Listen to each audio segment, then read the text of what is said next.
Hey Internet, it's your old friend Dominic here with the All-America Casino Guide, a channel dedicated to providing you with all the tips, tricks, tutorials, and trivia you need to know about casinos and casino games. We are in the VIP room of the beautiful Dragonera Casino in St. Julian's, Malta, and today we're going to talk about the game of roulette.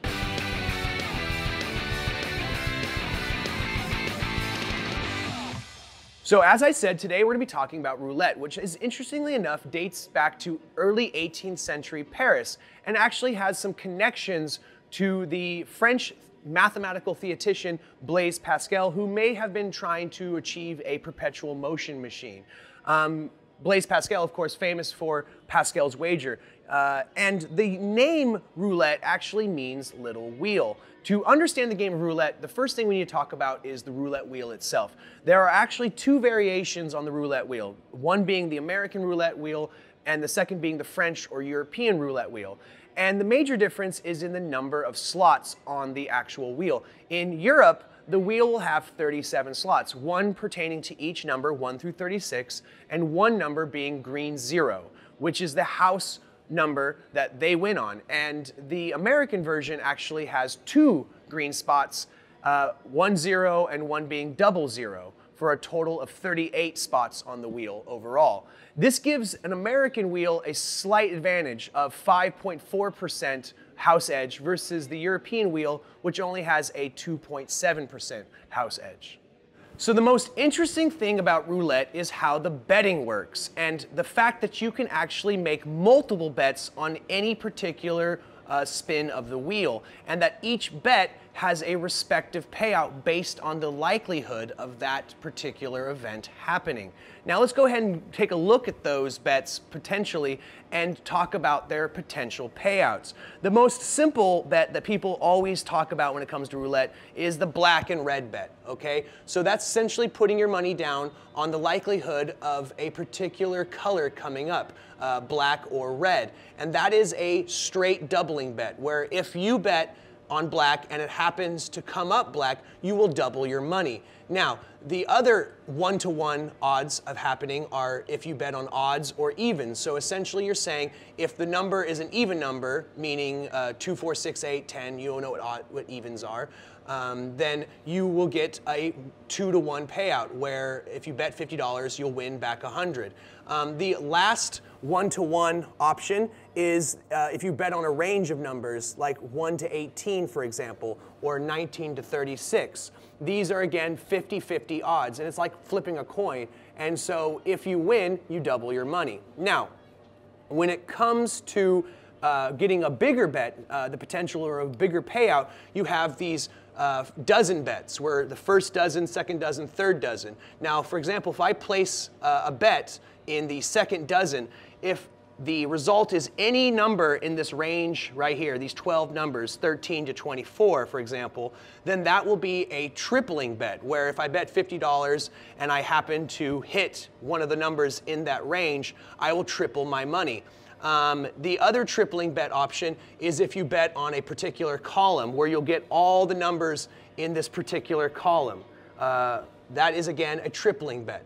Now, things get a little bit more interesting when you move past these simple bets and you start going for more specified and specific numbers. Now, if for some reason you happen to be, like me, a Michael Jordan Chicago Bulls fan, and you think red 23 is a winning number, then you can go ahead and place a bet on that. And if that number happens to hit, that is a 35-to-1 payout. So we're talking massive amounts of money if you happen to bet a decent amount of money. So with these, they have the most volatile odds of not winning. So I would recommend you make bets very sparingly on specified numbers. Now, you can also split your bet between two numbers. So you, for example, here, I would have a bet between 22 and 23. Now, that pays out a 17-to-1 bet, because you've essentially doubled your potential range of numbers that are winning results. That's a 17-to-1, so 17x your bet.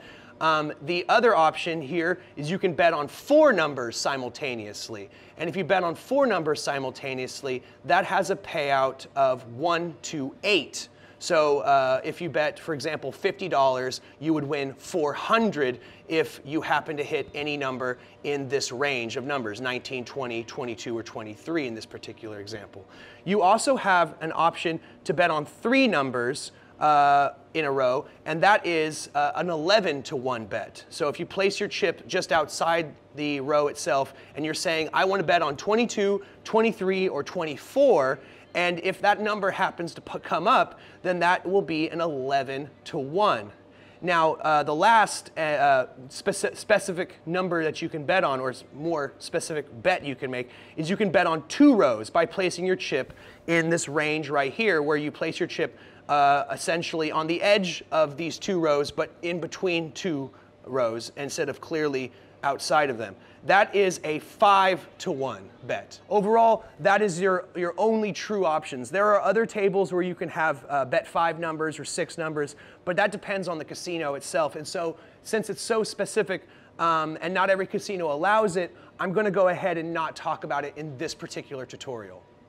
So now, before we actually spin the wheel and determine which number is going to be the payout number, the dealer will call for a round of bets. Now, there can be a huge number of people at any particular roulette table at any given time, but we're going to assume for this demonstration that I'm the only person at the table, so I'm going to be the only one placing bets. The dealer and the pit boss tend to watch these things to see who put bets where, and so nobody can claim, oh, I put a bet there and you didn't pay me, that, so on and so forth. So we're going to have a variety of chips. We're going to have $2 chips, $5 chips, and $10 chips, okay?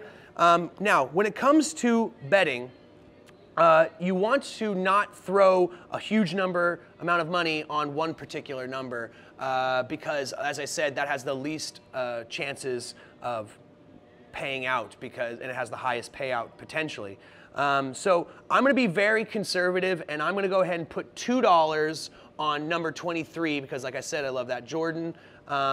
And if I hit this number, this $2 bet will be a 35-to-1 payout, so that'll be a $70 win overall. Now, I'm going to be a little bit more conservative. Now, I always like the number 7, but I'm not going to just go ahead and throw actually, you know what? I will. I'll put $2 on 7, but then I'll also put $2 on this range of numbers, okay, somewhere in this area. And I guess I'll put $2 over here on 19, 20, 22, and 23. Now, these pay out at 5-to-1. So this is a rather good bet overall. Now I'm going to go ahead and put $10 on black because I personally think black is the color you should always be playing. That's me personally.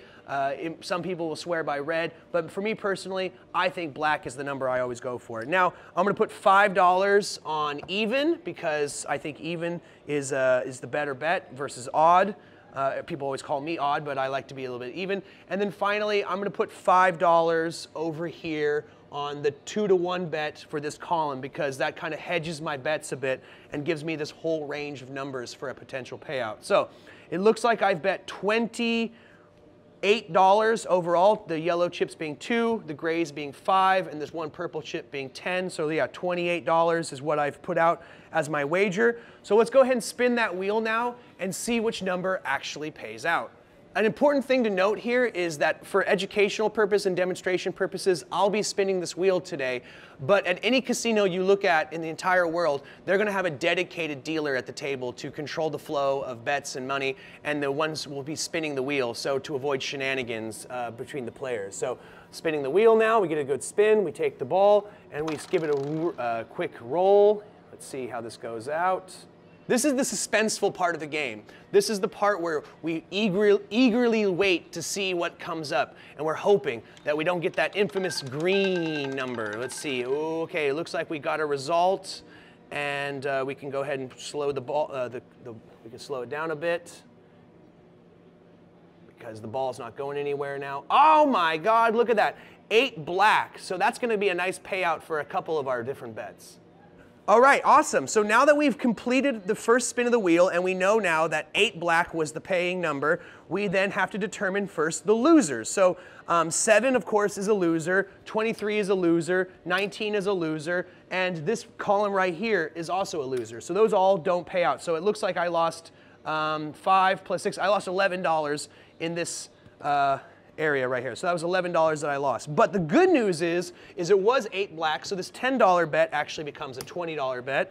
It was an even number, so this $5 bet actually changes into a $10 bet. And this $2 bet pays out at a rate of 5 to 1, so that means that this $2 bet is going to turn into a $10 chip as well. So it looks like I got $40 with only 22 bet earlier. So overall, rather good income.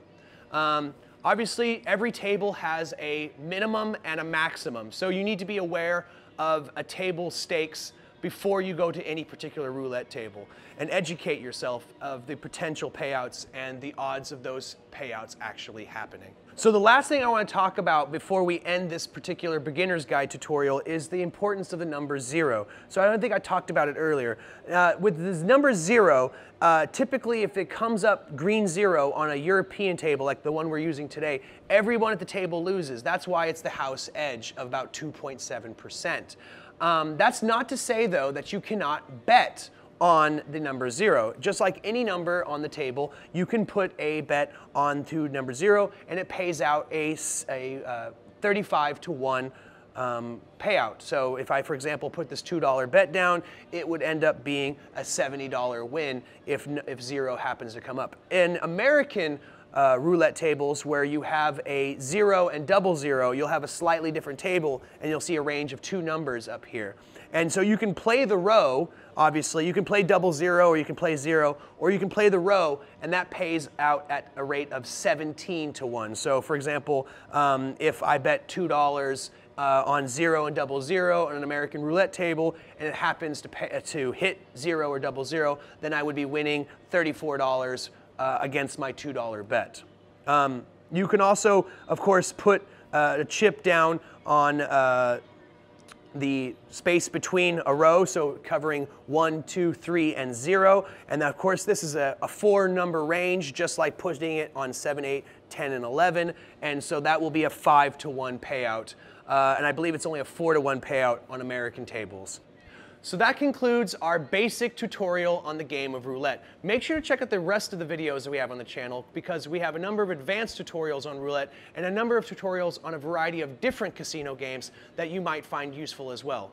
Guys, this is the part of the show where I recommend that if you liked it, that you go ahead and leave a comment down below, and you clickety-clack that like button, you punch that subscribe button if you haven't already, ring-a-ding-ding that notification bell, because it's the only way you're going to be guaranteed to be notified every single time we put up one of these videos on the channel.